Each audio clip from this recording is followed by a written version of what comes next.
réagir par rapport à cette question sur le compromis à l'africaine, enfin ce petit commentaire, pour dire que, voyez-vous madame, c'est justement ça qui doit changer dans nos rapports avec la France en particulier, mais l'Europe en général, l'Occident.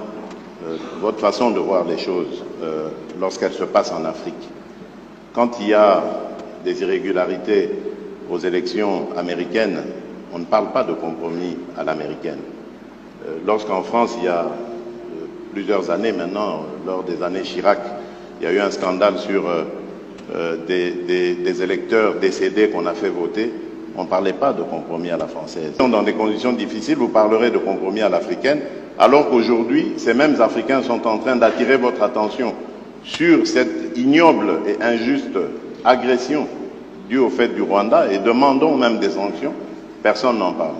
Voilà ce que je voulais apporter comme précision pour dire ça aussi, ça doit changer dans la manière de coopérer avec la France et l'Europe. Regardez-nous autrement, en nous respectant, en nous considérant comme de vrais partenaires et non pas toujours avec un regard paternaliste, avec l'idée de toujours savoir ce qu'il faut pour nous et non pas pour...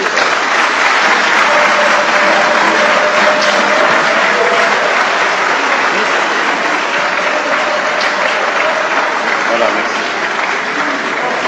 Même européens ou américains posent les mêmes questions à leurs dirigeants chez eux. La deuxième chose, et ça me permet d'insister, parce que le président a parlé de la France en répondant à la question. Quand un ou une journaliste française pose une question, ça n'est pas le gouvernement de la France. Et c'est bien comme ça. Mais il ne faut pas tout confondre. Non, parce que non, mais c'est pas une position de la France. Je faisais allusion. Parce qu'il n'y a pas, il y en a eu. Je faisais allusion au propos de Le Drian. Lui, il est officiel français. Oui, mais le compromis à l'africaine, c'est Le Drian, c'est pas la journaliste. C'est exact, mais ce compromis. Mais cette formule, président, on sait d'où elle est sortie et on sait le contexte électoral. Non, mais on sait le contexte. Et il n'y avait pas de caractère de mépris dans la formule de Jean-Yves Le Drian. À Nairobi, d'ailleurs, grâce à toi, on a pu s'expliquer avec lui.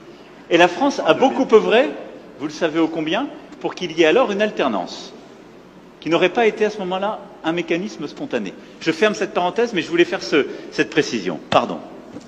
Merci, très bel échange. Alors, je pense qu'on va peut-être réduire la phase questions-réponses, il nous en reste 2. Alors, messieurs les journalistes, vous ne posez votre question que si elle n'a pas encore été posée ou s'il n'y a pas eu de réponse apportée. Alors, on va prendre une autre question congolaise. Bonsoir, mesdames et messieurs. Bonjour à tout le monde. La salutation dépend de vos positions précises, où que vous soyez. Que la paix de l'Éternel soit avec et sur vous. Chers messieurs, chères dames, chères demoiselles. Alors, avant de continuer le visionnage de cette vidéo, je vous demande sagement de partager dans tous les groupes possibles. Parce que c'est une vidéo très importante, très substantielle et très nutritive en fait. Ça instruit. Monsieur Emmanuel Macron, le président de la République française, dans sa tournée africaine, je crois qu'il est là avec le président congolais de Congo-Kinshasa, si je ne me trompe pas. Ils ont échangé, le président congolais a tenu un discours cohérent, un discours digne d'un chef d'État, et Emmanuel Macron a répliqué aussi. On a suivi beaucoup de choses, on a entendu beaucoup de choses. Et des gens ont applaudi. J'en ris. J'en ris parce que naïvement, et excusez-moi de l'expression, naïvement et bêtement, les gens sont en train d'applaudir une mise en scène qu'ils ignorent. Et je crois que cette tournée dans l'Afrique subsaharienne va permettre à beaucoup de chefs d'État qui n'ont plus de cote aux yeux de leur population, depuis belle lurette, d'avoir de la cote. Vous savez, des discours comme ça de la part des chefs d'État africains, les jeunes Africains, ils admirent, mais c'est une mise en scène. Ne vous laissez pas embobiner par ces discours. Ne vous laissez pas enrôler dans cette naïveté politique. C'est une mise en scène. Oui. Parce que les chefs d'État africains, maintenant, ont pris conscience de la détermination de la jeunesse africaine et donc de la jeunesse de leurs pays respectifs. Ils savent qu'ils ne peuvent pas se permettre maintenant de tenir un discours allant dans le sens contraire de l'engagement de leur propre population, de leur propre jeunesse vis-à-vis de la France. Quand M. Emmanuel Macron descend au Congo-Kinshasa, un pays très immense de l'Afrique tout entière, si je peux même me permettre, un pays qui regorge d'immenses ressources du sol et du sous-sol. On dit d'ailleurs de ma Guinée qu'elle est ce qu'on appelle un scandale géologique. Mais moi, je pense que le Congo-Kinshasa est plus un scandale géologique que la Guinée. Parce que le Congo regorge des ressources que la Guinée ne regorge pas. Donc, l'exploitation qualitative et quantitative avec un contrôle strict peut permettre non seulement de développer cette partie de l'Afrique centrale, mais aussi d'aider l'Afrique tout entière de sortir de l'ornière. L'exploitation des ressources du sol et du sous-sol de ce pays-là. Quand Emmanuel Macron descend au Congo-Kinshasa, dans sa tournée africaine, et dont nous reviendrons là-dessus tout à l'heure, le motif de sa tournée, nous allons revenir tout à l'heure là-dessus. Quand il descend au Congo-Kinshasa, qui est-ce qui l'accueille? Évidemment, c'est son homologue, le président congolais.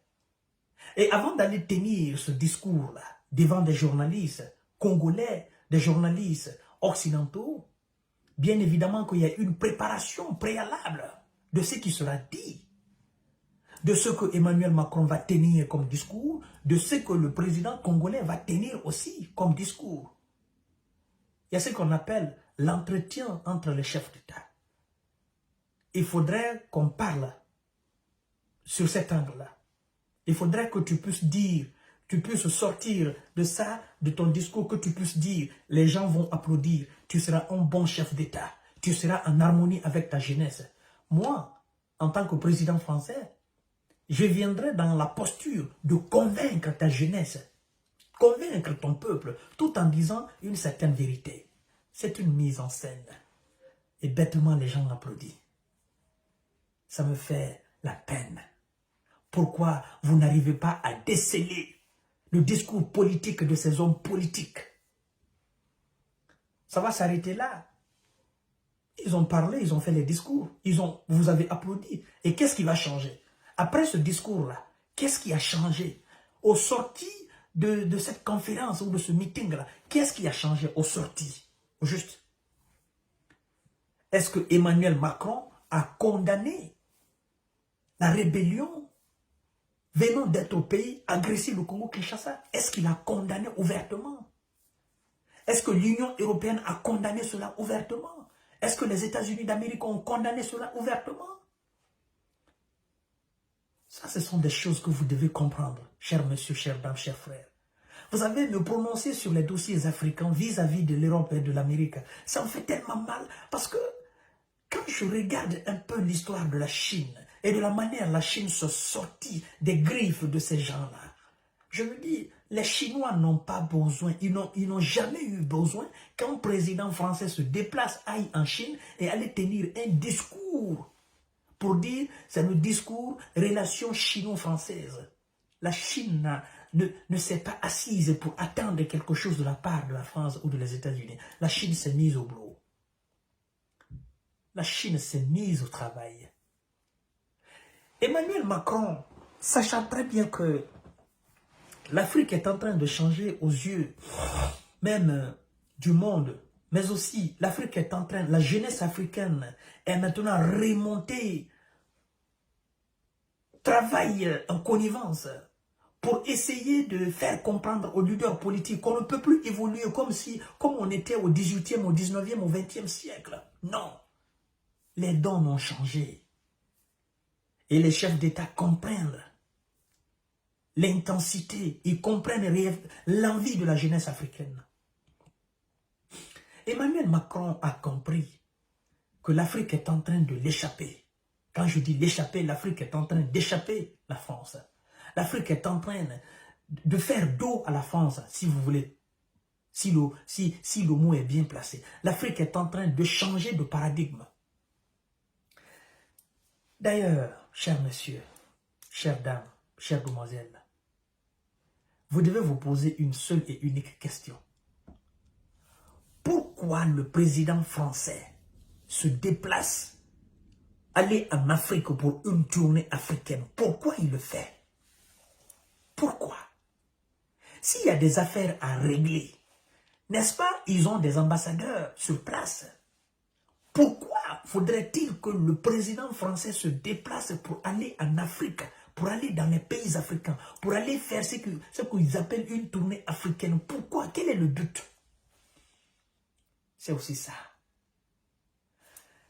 Je crois que dans les années à venir, les présidents français, ils doivent faire montre de grandeur et de sagesse, de rester en France.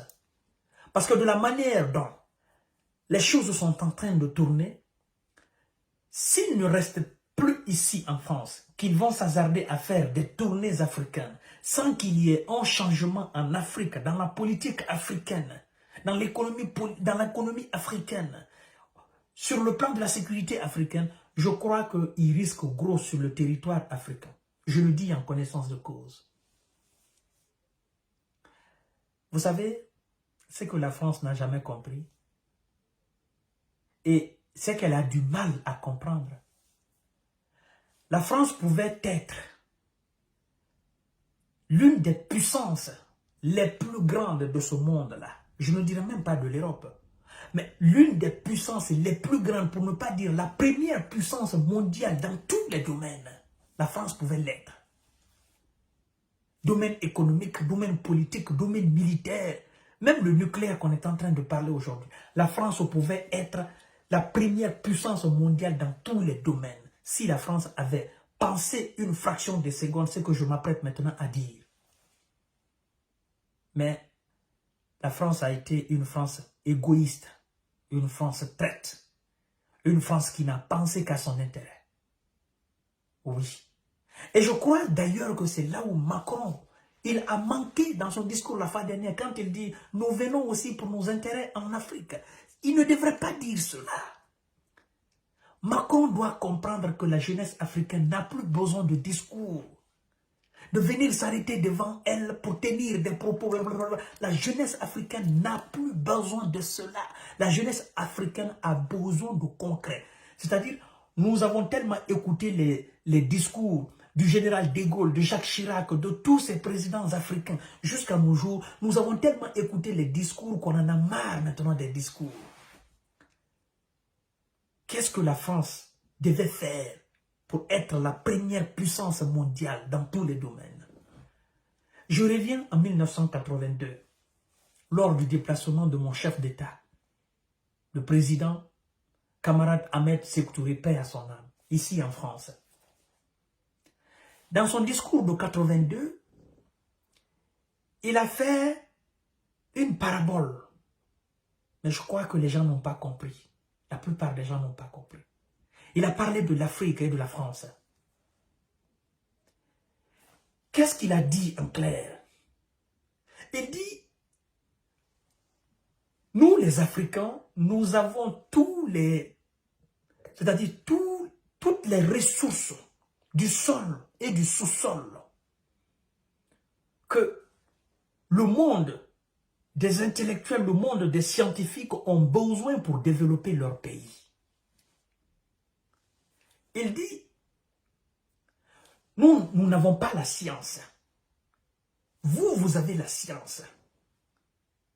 Il dit alors, si vous mettez les scientifiques dans ce territoire qui regorge toutes ces ressources du sol et du sous-sol, il dit, au bout d'un laps de temps, ils vont matérialiser, ils vont œuvrer, ils vont développer ce territoire rapidement et au bout d'un laps de temps. Qu'est-ce qu'il a voulu dire là? La coopération française, la relation entre la France et l'Afrique, comment elle devrait l'être si la France avait compris? La France ne serait jamais aujourd'hui devant le peuple africain pour tenir des discours sans queue ni de tête. Qu'est-ce que la jeunesse africaine a besoin? Qu'est-ce que nous avons besoin, nous, le peuple africain? Qu'est-ce que nous avons besoin? Et qu'est-ce que la France doit faire? Nous avons de la matière première. Il y a des scientifiques de haut niveau ici en France. Qu'est-ce qu'il faut faire pour rendre ces matières premières, de matières premières à produits finis? Pour que la France profite, mais aussi le peuple africain profite. Qu'est-ce qu'il faut faire? Il faut arrêter les discours politiques. Il faut amener les scientifiques sur place. Il faut faire des usines de transformation. Il faut créer de l'emploi. Il faut employer la jeunesse africaine. C'est tout ce que la jeunesse africaine a besoin. La jeunesse africaine n'a pas besoin de discours politiques. Lorsque vous allez en Guinée, on dit que la Guinée, nous avons la bauxite, nous avons de l'or, nous avons le diamant, nous avons quoi encore, le cuivre, nous avons tout ça. Vous allez au Mali, il y a de l'or. Vous allez en Côte d'Ivoire, il y a le pétrole, il y a tout ça. Vous allez où encore? Au Burkina, il y a encore de l'or. Vous allez en Centrafrique, il y a encore de l'or. Vous allez au Gabon, il y a le pétrole. Vous allez au Congo-Kinshasa, on n'en parle même pas. Qu'est-ce que la France attend? Mais l'Afrique n'a besoin que de scientifiques pour l'exploitation de ses ressources, pour la création de l'emploi pour sa jeunesse. La stabilité politique et économique, c'est ce que l'Afrique a besoin. On n'a pas besoin de discours. Il faut que les présidents français comprennent que l'Afrique n'a plus besoin de discours. Les discours ne passent plus devant la jeunesse africaine. Macron va beau se fatiguer avec les discours politiques, ça ne passera plus. Et même après Macron, c'est lui qui viendra. Il va, s'il ne comprend pas cela, il va continuer avec les discours politiques. Je vous jure, mesdames et messieurs, les discours politiques ne passent plus devant la jeunesse africaine. Ça, c'est fini. Le temps des discours politiques, c'est fini. Le temps de dire la vérité, applaudir, machin, ça, c'est fini. Les jeunes africains vous disent que c'est pas la vérité, ils mangent. C'est pas la vérité, ils ont besoin. Ils vous disent qu'ils ont besoin de l'emploi. Et comment créer de l'emploi à partir des ressources du sol et du sous-sol que nous avons? Pourquoi ne pas envoyer les scientifiques aller exploiter? Bon sang de Dieu. L'Afrique n'a pas besoin de l'argent liquide venant de la France. Non. Quand on parle de coopération là, cher monsieur, chère dame, coopération France-Afrique là, je crois que Macron n'a pas compris. Il doit changer la nature de cette coopération. C'est-à-dire que cette coopération ne doit plus être une coopération politique. Discours politique, non. Cette coopération doit être une coopération réaliste dans le sens du développement de l'Afrique, mais aussi de la France. Parce que Macron se fatigue. S'il veut, il n'a qu'à faire tous les pays francophones de l'Afrique. Et s'il veut même, il n'a qu'à faire tous les pays de l'Afrique. Après son départ là, son discours, ça sera comme du vent qui entre ici, qui sort ici, et ça ne changera absolument rien. La seule chose qui peut changer quelque chose là-dedans, c'est ce que je viens de vous dire là. L'emploi, l'occupation de la jeunesse africaine, l'exploitation, l'instruction, l'éducation, amener des scientifiques, amener des entreprises sur place, créer de l'emploi. C'est ce que l'Africain a besoin maintenant. Les discours politiques, ça ne passe plus. Oh non, la France, vous n'avez pas été incapable de respecter les droits de l'homme, les institutions, la justice. Macron ne comprend pas. Il ne comprend pas. Il est complètement hors sujet. Il ne comprend pas. Mais moi, je sais, c'est une mise en scène. Donc, ça ne me dit absolument rien. Jeunes Africains, réveillez-vous. Je crois déjà que vous êtes, je sais que vous êtes réveillés. N'applaudissez plus ces chefs d'État-là. C'est une mise en scène qui est faite entre Macron et le président congolais. Et puis voilà, vous venez. N'applaudissez plus, s'il vous plaît. N'applaudissez plus. Là où Macron ira, là, dans les autres pays africains, là. Comprenez tout simplement que ces discours politiques, on n'a plus besoin. Ces discours de nous rassurer, là, on n'a plus besoin de cela. On a besoin du concret. Les discours, on a tellement entendu. Les discours de Jacques Chirac, on a tellement entendu. Les discours de François Hollande, les discours de Nicolas Sarkozy, les discours de Général Charles de Gaulle. On a tellement entendu les discours. Tous les jours, on entend les discours. Tous les jours. Mais est-ce que c'est les discours qui changent la vie du jeune Africain? Non. Les discours ne changent absolument rien. Abonnez-vous sur cette page Jeune Visionnaire Fama. Activez la cloche de notification pour ne plus rater les vidéos de Fama Kanté. Je vous aime, je vous adore, cher monsieur. Partagez largement la vidéo. L'Afrique a besoin de transformer ses matières premières à un produit fini. De produit brut à un produit fini sur le sol africain qui va permettre aussi la création d'immenses emplois pour la jeunesse africaine pour que cette jeunesse cesse de se jeter dans la mer pour venir ici en Europe. C'est la réalité, je viens de dire aux Français, et c'est ce que le président français doit comprendre.